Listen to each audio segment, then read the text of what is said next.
So this section I'm going to review some different methods that were used in the late 19th century, early 20th century for lavage and cleaning the ear.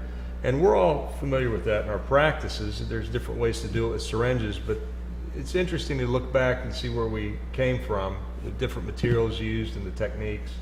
So early on over here we have some ivory devices that were made to draw up fluid and saline or water just to lavage the ear.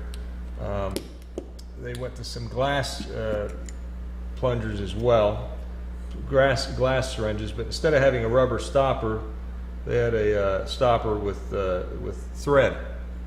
And so that's an interesting device, and they have a similar device here, but this is with a different kind of stopper with a glass end. So obviously these were more delicate and more likely to break. But over time they moved over to stainless steel and brass, and so we have a similar process here with this syringe.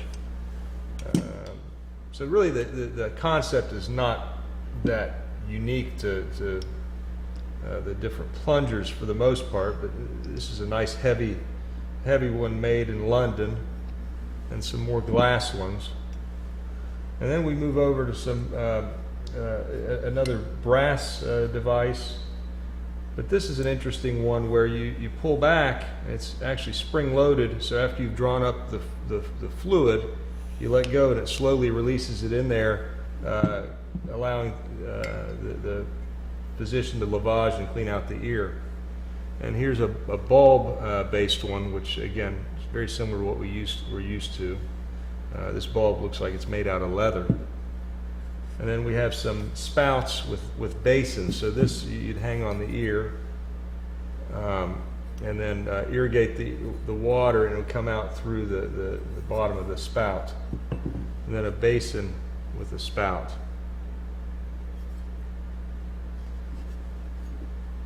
And then a green ear spout. So this one would actually just attach over top of the head and allow for irrigation to be funneled out away from the patient into a basin off to the side. There are other more unusual devices, smaller devices.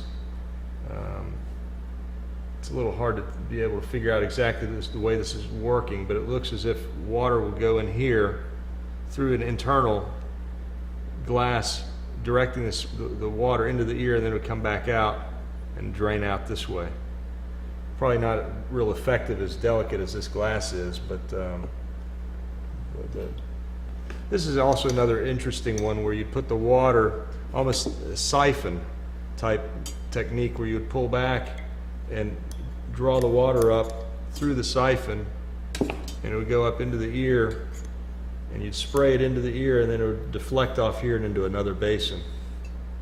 So that gives you an idea of the sort of different ways they tried to lavage the ear, all of which really led to the same end, which is just to clean the ear out and try to minimize the spray back onto the physician and drain it into a basin.